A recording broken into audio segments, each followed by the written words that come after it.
That's disgusting.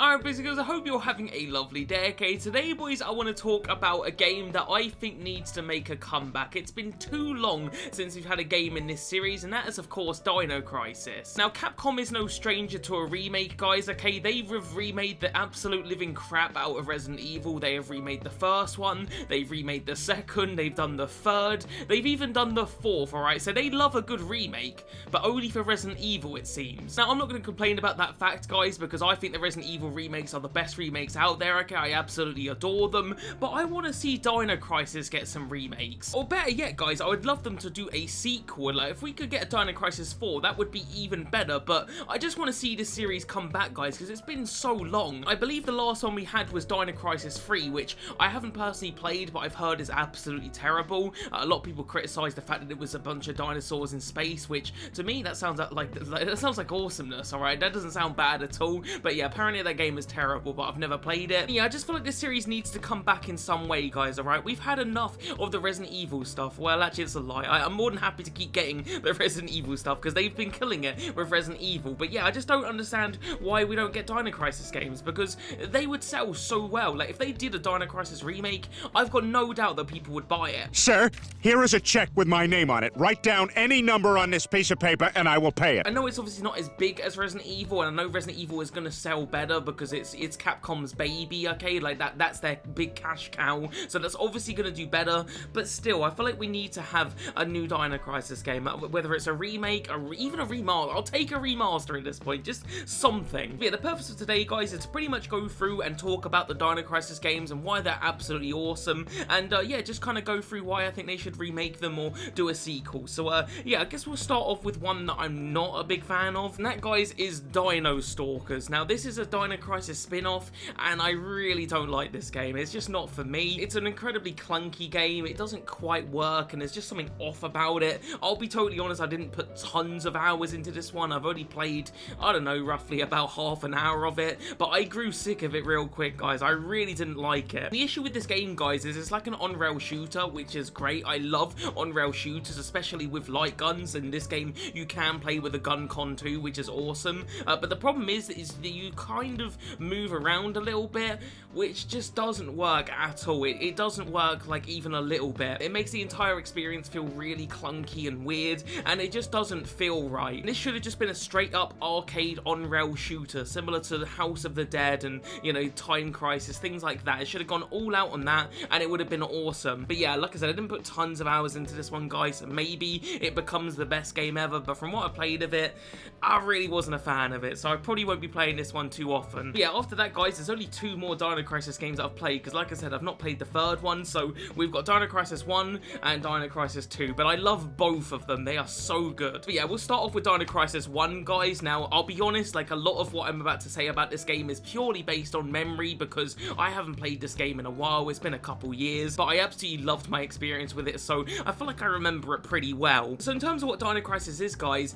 it is pure and utter survival horror, okay? This is the definition of survival horror. The best summary I can literally give for Dino Crisis is it's literally classic Resident Evil with a splice of Jurassic Park, okay? Blended into one game, and there you go. So pretty much Resident Evil, but instead of zombies, you got dinosaurs, and who doesn't love that premise? And this was actually my very first experience with the classic style of Resident Evil. Obviously, I've played tons of Resident Evil games, but I hadn't played the original ones at this point. I'd only sort of played Resident Evil 4, 5, 7, 8, you know, I'd played those ones, but I'd never played the originals. So yeah, this was actually my very first taste of that style of Resident Evil, because I was used to the, you know, the over-the-shoulder shooting third-person stuff, and then obviously later on we got the first-person stuff, but I'd never played Resident Evil with tank controls and that sort of thing. And yeah, I really loved this game when I originally played it, guys. It really made me fall in love with this style of game. Before playing this one, I didn't have that much experience with games with tank controls. I played like Silent Hill 2 and a few others, but after playing this one, it just sort of opened my eyes up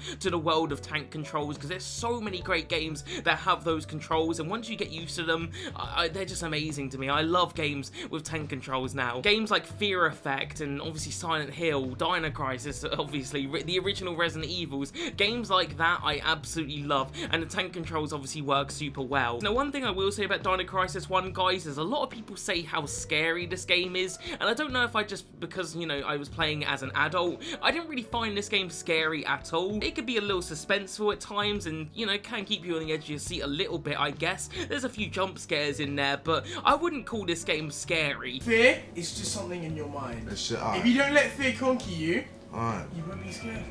Fear is a choice. Silent Hill 1 is scary, okay? That game is absolutely terrifying, but with this one, I don't know, it's intense, but not scary to me. It was suspenseful. That's the best way I would describe it, but I don't know, maybe I'm just, well, I was about to say maybe I'm just hardened to this sort of thing, but no, I'm definitely not, because there are some games that scared the crap out of me. A little bit off topic here, guys, but for whatever reason, the original Manhunt, that game scares the living shit out of me, even to this day, but that's a discussion for another day. But yeah, the word I'd use to describe this one, guys, is intense, okay? This game is very intense, alright? This game will pack you in very claustrophobic corridors, and you've got these big old dinosaurs that are pretty tough to kill. You don't have a ton of ammo, and you've got to just get by, alright? You gotta get by as best you can, and it's pretty damn tough. Obviously, with the ammo, you don't want to waste it too much, because you don't want to be stuck on a boss battle or something like that, and you've got absolutely no ammo, so you obviously got to be careful, and the game doesn't give you tons of ammo where you can be wasteful. But one thing I do like about this game is that you've got these like sleep darts, and you can use them on the dinosaurs and sneak by, but they do wake up if you take too long. But yeah, I just found that whole thing really cool, and it just, again, it adds to the suspense. In terms of what I maybe don't like about Dino Crisis 1 that much, the environments are pretty bland for the most part, because for some reason this game decided to get rid of the fixed camera angles, which I felt it was a bad idea, because I think fixed camera angles just worked really well. But yeah, because they got rid of them, the environments were obviously moving with the camera, so they couldn't be super detailed like they are in the original Resident Evil games. One aspect of this game that's not good, but I still kind of like, is the voice acting. Like, the voice acting is just objectively bad. It's not good at all, but I don't know, it's just something about the Capcom games of the past where they had such cheesy and terrible voice acting that just works, and this game is no exception, guys. The voice acting is pretty rough, but I love it, alright? I wouldn't change it, even if you could. I think my least favorite thing about Dino Crisis, though, guys, has to be the puzzles. Now, some of the puzzles are fine, alright? I don't hate all the puzzles in this game, but some of them are just so annoying. Like I said before, this is my very first time playing one of these sort of old school Resident Evil games, so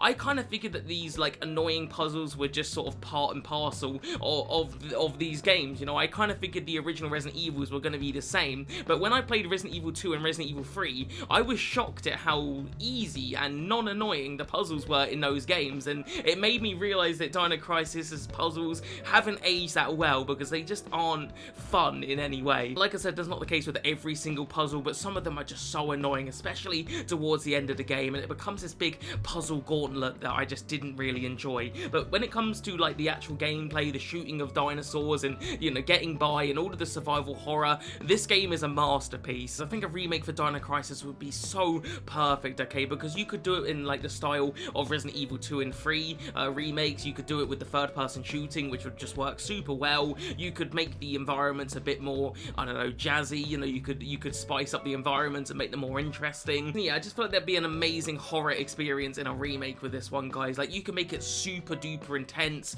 with all the dinosaurs, you can make it really hard as well, and yeah, a remake for this, guys, would be perfect. No!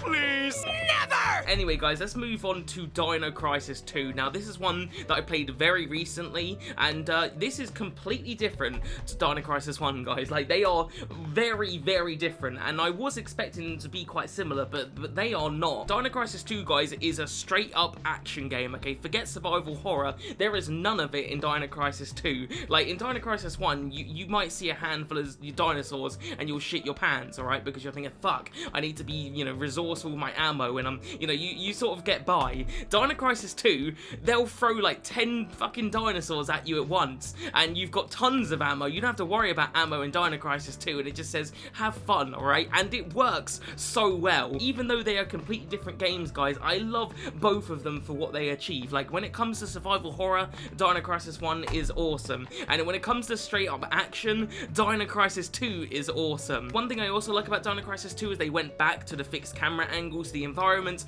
are much prettier, and it's just a much more like visually interesting game. A lot of the environments are very sort of jungly, it's very colourful, and it's just an overall awesome looking game. Not that Dino Crisis 1 looks bad, but it's just a bit more bland because the camera angles are not fixed. Another thing that's really cool about Dino Crisis 2, guys, is the weapons. Now, Dino Crisis 1 has a handful of weapons, and you know, they're pretty fun. In Dino Crisis 2, guys, you have an awesome arsenal. Like, I think like Regina has double dual wielding freaking submachine guns, and you're shooting dinosaurs with that. Like, it's the coolest shit ever. Lucky thing, I had my pieces.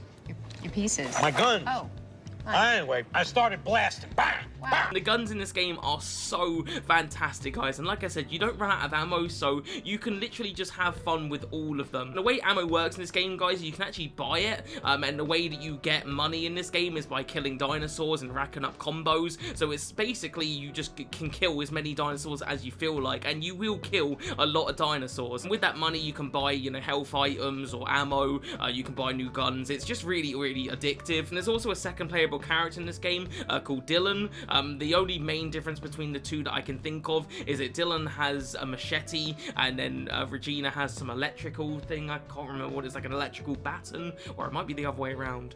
No, I think it is that way round. But yeah, other than that, they pretty much play exactly the same. And yeah, they're both pretty good characters. I love Regina. You know, she's just very sassy and cool. Dylan is, I don't know, he's alright, I guess. But yeah, Dino Crisis 2, guys, is just an absolutely flippin' awesome action game, alright? Like, there's one part in this game where you have a tank and you're shooting dinosaurs. I seriously, it's such a fun and over-the-top game. In terms of critiques with this game, guys, I only really have one, and it is quite a heavy critique, and that is about sort of midway through the game. There's like this big long underwater section. I hated that, alright? I absolutely couldn't stand the underwater section in this game. I did not have fun with that. It takes up quite a chunk of the game, and it just wasn't fun because you're like moving super duper slow, and it just kills the pacing of the game for me. Hello, how are you? I am under the water. Please help me. Thankfully, after that, the game picks up massively and it just becomes an awesome action spectacle. But yeah, Dino Crisis 2, guys, it is absolutely awesome. So yeah, that's pretty much all my thoughts, guys, on the Dino Crisis games. I'm not a big fan of Dino Stalker, like I said, guys, but when it comes to Dino Crisis 1 and 2, I love both of these games and they're so different. And I feel like if they were to remake both of these games, I would absolutely be there no matter what, guys. I would buy them straight away. But yeah, better yet, guys, if they could do a Dino Crisis 4, which I would be surprised, but if they could, I would be there too. But anyway, guys, let me know in the comments how you feel about the Dino Crisis series, and also if anyone's ever played Dino Crisis 3, let me know in the comments. Is it as bad as everyone says? Because if it's not, I would be tempted to buy an Xbox and play it, or at least emulate it or something. But yeah, other than that though, boys and girls, if you're new here, subscribe, like the video, all that good stuff, and I'll see you guys in the next one, alright? Peace.